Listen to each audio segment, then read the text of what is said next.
Dear children, welcome to Ganita Gurukulam, which deals with the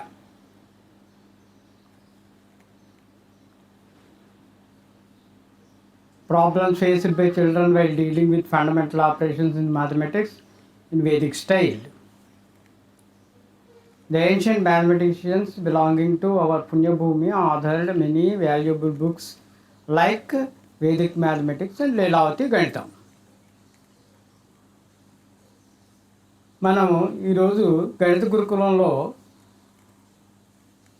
ancient mathematicians మన భారతదేశానికి చెందిన వారు రాసిన పుస్తకాల నుంచి ఉటంకించి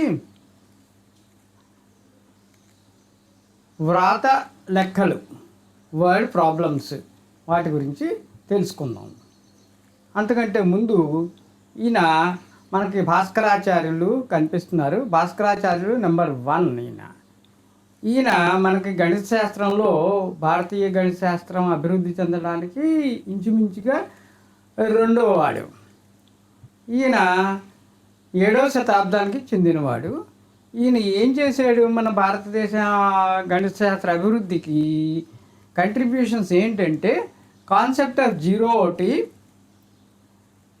హిందూ డెసిమల్ సిస్టమ్ అంటే units, tens, hundreds, thousands, 10,000s, lakhs, 10 lakhs, crores, 10 crores అలా అన్నమాట.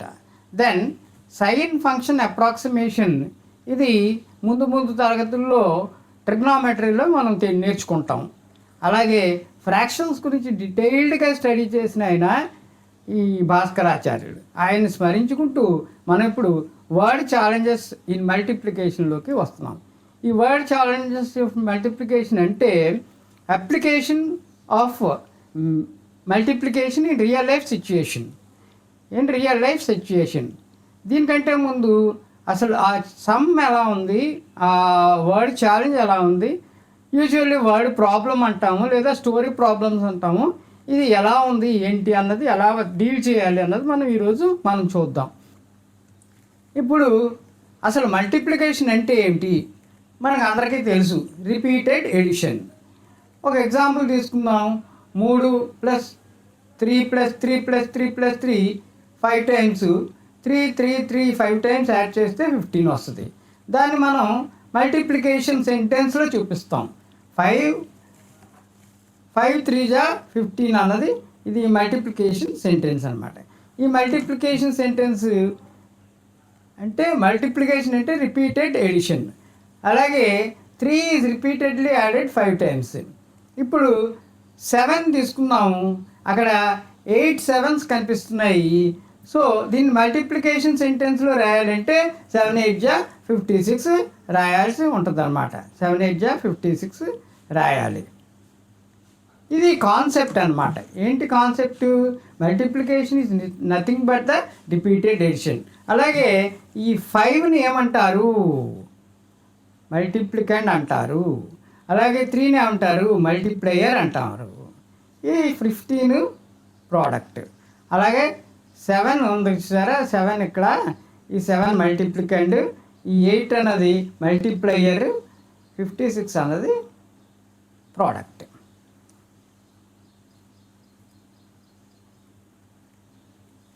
ఇప్పుడు మల్టిప్లికేషన్ వర్డ్ ప్రాబ్లమ్స్ వచ్చే కీవర్డ్స్ ఏంటి? మనం ఆ ప్రాబ్లం చదవగానే ఏ వర్డ్స్ కనిపిస్తే మనం మల్టిప్లికేషన్ అని అర్థం చేసుకోవాలి. ఈచ్ అన్నది కనిపిస్తుంది, ఎవ్రీ అన్నది కనిపించేసి, గ్రూప్స్ ఆఫ్, తర్వాత times, product, rows of, columns of, per, double, triple. ఈ కాకుండా ఆ ప్రాబ్లంలో ఈ ఒకటే ఉంటే సరిపోదు. మనం ఈ ఒకటే ఉంది కాబట్టి మల్టిప్లికేషన్ ప్రాబ్లం అని చెప్పేసి అనుకోక్కర్లేదు. దాన్ని సిచ్యుయేషన్ అండర్స్టాండ్ చేసుకోవాలి. అసలు మనము ఈ వర్డ్ ప్రాబ్లమ్ని అండర్స్టాండ్ చేసుకుని మనం చేయగలిగితే ముందు తరగతుల్లో అంటే జేఈఈ మెయిన్స్ లేకపోతే ఎంసెట్లో వచ్చే ప్రాబ్లమ్స్ కూడా ఈజీగా అండర్స్టాండ్ చేసుకుని చేయగలం. అసలు స్ట్రాటజీ ఏంటి వర్డ్ ప్రాబ్లమ్స్ మనం డీల్ చేయడానికి? First read the problem carefully.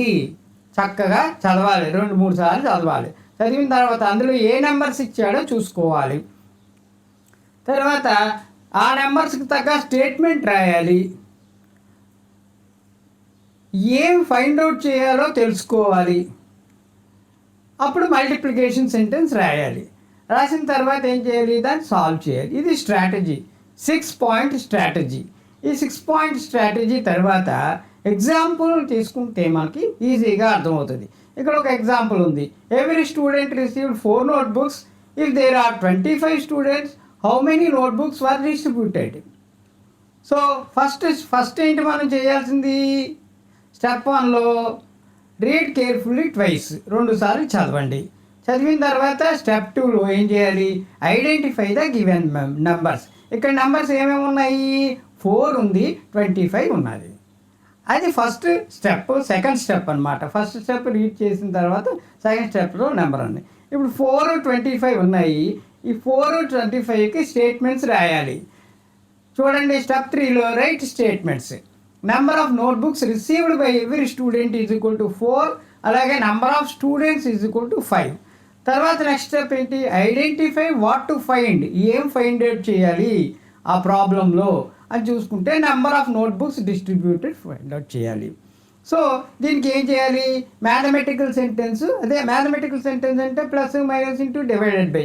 ఇక్కడ ఏం చేయాలి, 25ని 4తో మల్టిప్లై చేయాలి కాబట్టి మల్టిప్లికేషన్ సెంటెన్స్ రాయాలి. అది 25 × 4. 25 × 4 ఈజ్ ఈక్వల్ టు సాల్వ్ చేయాలి. 25 4 100. Simple problem.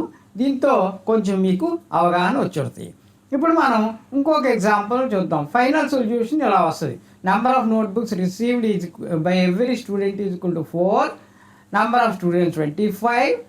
Number of notebooks distributed is equal 25 × 4 is equal to 100. Then next example మనం చూద్దాం. నెక్స్ట్ ఎగ్జాంపుల్ ఏంటి, దీంట్లో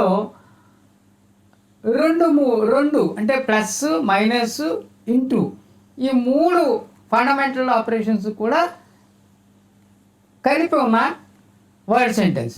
ఏ school purchase 25 boxes of notebooks. Each box contains 48 notebooks. Then distributed 65 notebooks to students. Later it bought 320 more books. How many books are there in the school?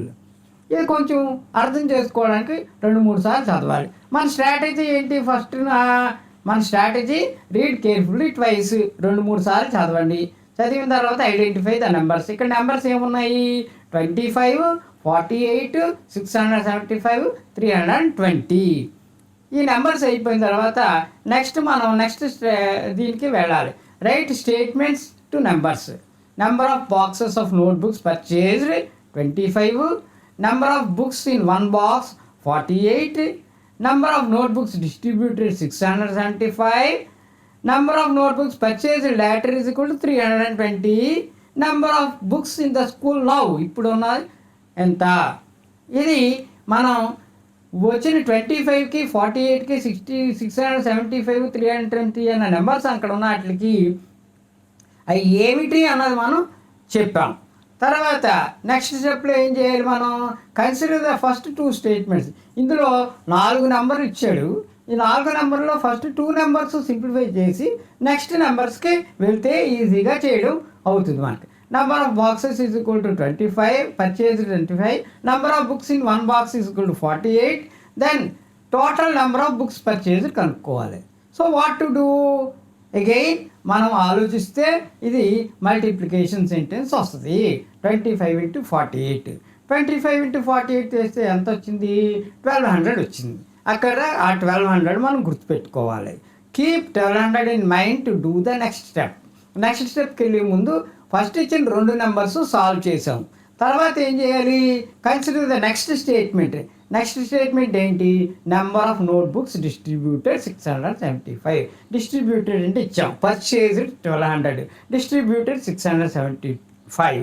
Then ఎంత balance, remaining books ఎన్ని అంటే ఏం చేయాలి, పర్చేజ్లోంచి మనం distributed subtract చేయాలి. Mathematical sentence ఏంటి అక్కడ, 1200 మైనస్ 675. ఆన్సర్ ఎంత వస్తుంది, 525 ఉంది. ఈ 525ని మనం మళ్ళీ గుర్తుపెట్టుకోవాలి. గుర్తుపెట్టుకున్న తర్వాత ఏం చేయాలి? నెక్స్ట్ స్టెప్కి వెళ్ళాలి. Consider the next statement. ఆ నెక్స్ట్ స్టేట్మెంట్ ఏంటి? Number of notebooks purchase later 320. ఈ 320 number of books in the school now. మనకు ఎన్ని ఉన్నాయి? ఎన్ని మిగిలినవి? 525 మిగిలినవి. దాంట్లో మళ్ళీ 325 పర్చేజ్ చేశారు అగైన్. సో ఏం చేయాలి అన్నది కొంచెం ఆలోచిస్తే మనకు అర్థమైపోద్ది. ఎడిషన్. సో ఎడిషన్ సెంటెన్స్ రాయాలి. 525 ప్లస్ 320. Answer is 845. తర్వాత మనం ఏం చేయాలి? ఫైనల్ ఆన్సర్ రాసుకోవాలి.